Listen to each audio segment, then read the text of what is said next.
Welcome all of my AFL fans. This is a disaster so far for me this season, but I hope it's all going well for you. It's all just a bit of fun. So, on to round 12. But before we get tipping this week, we've got to see how we did in round 11. Well, it did not start great. So, on Thursday 22nd, over at the Litter Tray, Geelong versus Bulldogs, this was a very high-scoring game, and it could have gone either way.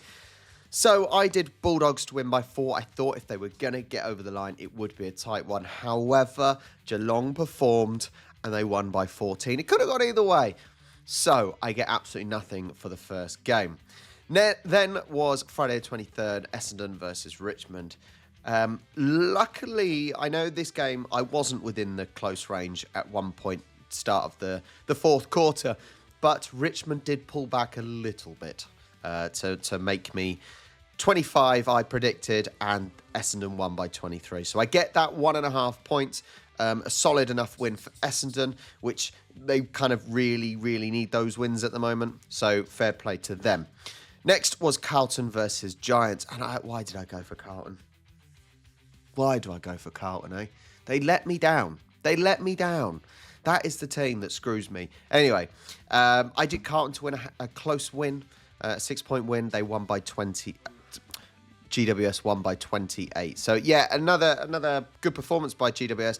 Lack of consistency is a major issue for them, but they are just about in the top 8. Nothing for me in that game. Then Hawthorn versus Brisbane. Yeah, look, I think after the last couple of results from Brisbane, we may have been looking at seeing cracks forming. However, they then came up against Hawthorn, who have, they started really well. But what we're probably learning from this is Hawthorn are not performing against the top sides, or what you perceive as the top sides in this year's competition. So I did Hawthorn by 9, as well as 70% of people did a win for them.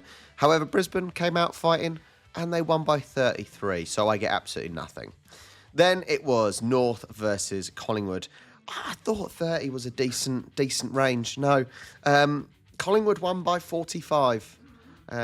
North have done pretty well the last 2 weeks with a draw and a win, but yeah, Collingwood are on another level at the moment. But yeah, nothing. Get 1 point, sorry, for the win.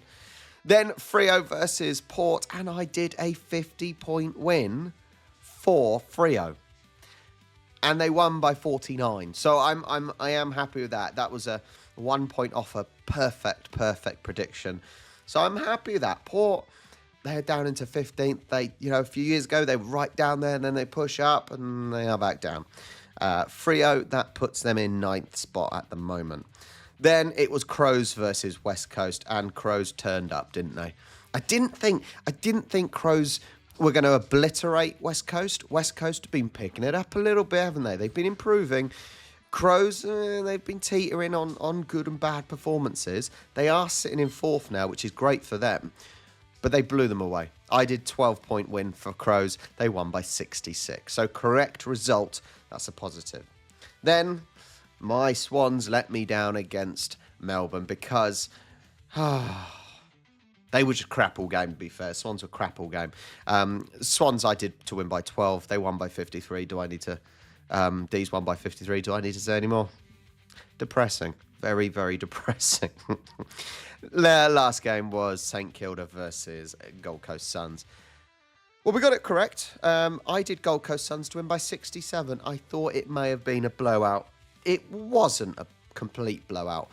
Gold Coast won by 19. So I get 1 point for the win. So for this week's leaderboard, I'm not actually going to do the overall. I'm actually going to focus on this week only. That's partly because the website is synchronizing and it's taking too long and I need to do the video. So I can see this week's video, this week's leaderboard. So here we go. Can you see number 1? With 12.5 points, you make me sick how well you've done. Brownie 16, you get the golden hat. And can I say, Mighty Muffins, you were very bloody close to getting the golden hat too as well. You got 12.5 points, but the Brownie got, I don't know, the better predictions, apparently. Jimmy Bond, 55, is up there with 12. Well done to you three. Rhymeester Stinky Pinky in the 11s. Very, very good. Let's see how well. It's few and 10. Okay, here we all are. This is an interesting view, though, because it really does show how well people have done. And this is where I need to be, even. Just in the 9s. That would really suit me. Where did I finish? Oh, God. Oh, there's the 8s. There's the 8s. I want to be in the 9s. I'm not. Obviously, I'm not even in the 7s. Oh, God. Am I in the 7? No. No, let's go to the second page. Oh, that's painful when you're on a second page, isn't it? Oh, Christ. I'm in the 6.5s. I'm in the 6s. Really? I need, really, I need, if I'm going to go up, I need to be in the 8s, but preferably the 9s. Oh, God. Look, all I can say is if you're around me or you're below me, then that's embarrassing. If you're Australian and you're below me, then that is really embarrassing. So people like Kev this week who got 5.25. Kiss of Death. Oh, Kiss of Death, you get the wooden spoon, buddy. That's bad. You know, people like Giants 4 and AB and Beauregard. Take that. Right. Let's get on with it. So round 12 is about to get underway. And on Thursday the 29th, at the Gabba, Lions versus Essendon. Now, there isn't really much to call between these two teams' forms at the moment, is there? The last 7 games. Technically, Essendon, who are in 10th, compared to Brisbane, who are in 2nd. Essendon have the better form. However, I think after that 2-game, that draw and a loss for Brisbane, that is a kick up the arse they needed. I think Essendon are facing a bit of an injury crisis potentially with 12 players sidelined, including key tall forward Sam Draper and Jordan Ridley. So that is not great for them. Whereas Brisbane boasts a strong home ground record. We know that. And they're coming off that confidence-boosting win over Hawthorn, which they really, really needed.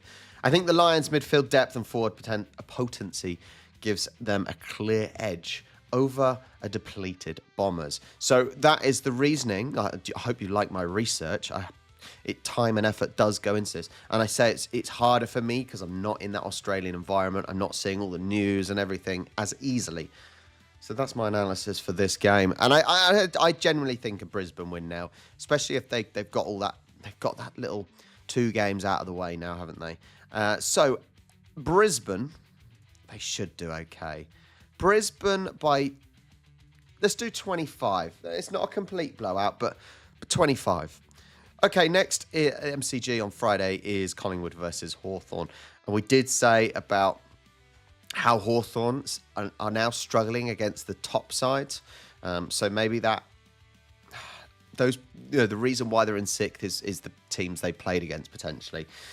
So Collingwood, they're set to welcome back some key players as well. Darcy Moore still side bottom, bolstering their lineup. Hawthorn, Luke Bruce.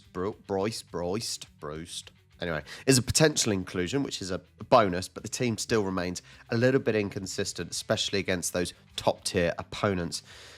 I think the Magpies, I think they've got that experience and the depth, and I would see them prevailing for sure at MCG this week. So I think we're going to go with another home MCG home win. Oh, I want to do 25 again. It's landed on 25. Let's do 25 again. It could be more. I don't know. We're doing 25 again. Okay, next. People First Stadium, Carrara. Saturday 31st.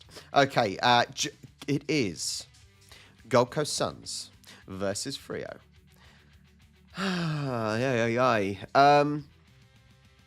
Look, Freo, they may regain some players such as Sean Darcy and Nat Fyfe, which certainly strengthens that midfield contest, which is, we all know how important it is. Having a solid midfield and a solid ruck, we see how important it is during the games. So that should really, really help them. Gold Coast, Mac Andrews under an injury cloud is potentially weakening their defensive structure. Home ground advantage obviously goes to Gold Coast here, where they're back playing at their home ground rather than up in the TIO stadium. That's technically were they at home last week? No, I don't think that. Anyway, right. But this is a tricky one. It's a tricky one. Gold Coast doing really well. Freo still too inconsistent. They're travelling all the way across. 3 wins in a row. This is not an easy one because both teams have shown up and performed really, really well. Both teams have had Freo more. Have had some, they haven't got off the bus. Look, I'm going to go, Freo fans will like this. I'm going to go with a Gold Coast win here. Gold Coast win by 10. So not loads, but once again, it's all if Freo turn up or not. But Freo fans will like me for that because now Freo will probably win because I didn't tip them. Energy Stadium, the showground in Sydney. It is Giants versus Richmond. Well, look, it's incredible to say that Giants are in 8th spot at the moment, and that is simply because they started okay in the league. Richmond, Tom Lynch is undergoing concussion protocol, which he may or may not be available. That will certainly impact their forward line. GWS have been pretty. When they've turned up, they've been pretty strong, and they should look to beat a Richmond side who also have shown some promise, but unfortunately they are lacking finishing off games. They're lacking the extra quality, that depth that other teams have got as well. With the Giants' midfield strength, I'm sure Toby Green's army is going to push forward. It's back at home. I can only go with a Giants win here. Pains me as a Swans fan, but I think I have to really. So let's go with a Giants win.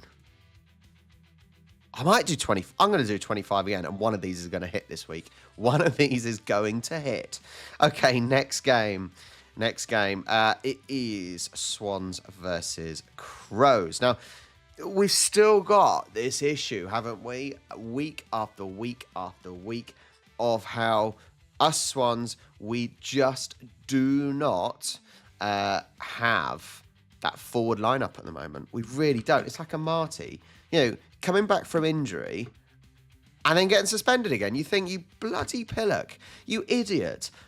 How is that helping the team? That is not showing your quality. That's showing your what I'm trying to think of the word now, but it's not great, is it? Come back, team needs forwards, and you get suspended, and that was the other week. And he's not back till round 15. Just looking at it, Goulden's still out for another 3 to 4 weeks. That ain't great. Callum Mills is back on round 13 after a suspension. Papley's out for another 3 to 4 weeks. Nothing's going right for us at the moment. It really, really is not. Nothing is going right for us. We can put in some good performance, but it's not enough for us. It really, really isn't enough.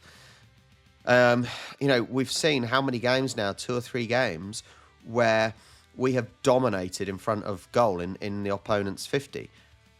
But we haven't been scoring. So how can we win games? The problem is, Crow's team is pretty much at full strength. You've got Matt Crouch, Nick Murray, Toby Murray and Tyler Welsh out compared to what we've got as Swans. And I hate... the problem is I can't go against Swans, can I? They're my team. But I just want to say, Swans will probably lose, but they're my team, so I have to tip them. I hope that's fair. That's got to be fair for me to say. So Swans by 12. Sorry for everyone watching this. I'm so sorry. Okay. Next game, Sunday the 1st, at the TIO. Surely that's not... Why are they now going up to TIO? Okay, weird. All right.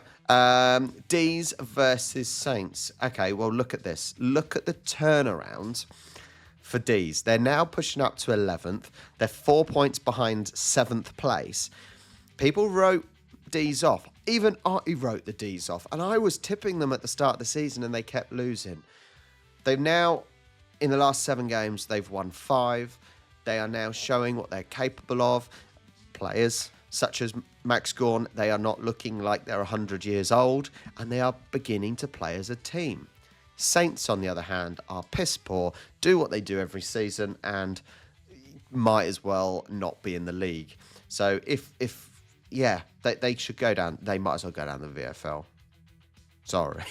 Okay. And I just think you're looking on form. I don't think going anywhere really affects both these teams. They're both Victorian teams. They're both going to potentially have to deal with some heat if Alice Springs is quite hot at the moment anyway. So D's by 34. I think that's the biggest one so far. Okay, last one. Optus, West Coast versus the Geelong Cats. I don't know why I said the Geelong Cats. That makes me sound like an American. Sorry. Okay, so West Coast, look, yeah, 2 weeks ago, they really put a shift in and they won. They had the week before, they were so close. Then they fell apart again last week, showing what they really are, not very good. I still don't see a rebuilding phase like some other people are saying. They're against a Geelong Cats team who are sitting in 5th. You know, they are getting results. Yeah, they're not 100% bang on at the moment, but Geelong Cats, they have that ability of being there or thereabouts. I know they're going to Optus, but this should be a one-way ticket to a Geelong victory. And I will be annoyed if I get that wrong. So, Geelong to win here by... Let's do a blowout. Let's do it. Let's do 50. Screw it. 50. So that is another week of tips done and dusted. So hopefully I will get a better result than every other week. Please. Just please. I beg you, AFL gods. Please. I hope you've enjoyed this. Look, it is all about the fun. It's all about the participation. It doesn't matter where you finish up. It's just so that we can make something of each week. So, you know, these games that you don't really care about, you know, games such as, I'm going to give you an example, games such as GWS and Richmond, the majority of people clearly do not care about that game other than the fans of those two teams. It gives you something to actually root for and reason to watch it. So I hope you've all been enjoying this. You know, I honestly, truly appreciate every one of you that has been joining me every week, commenting, telling me who you think's going to win. So thank you very much, and hopefully I will see you all next week and continuing on in the season. I will catch you next time.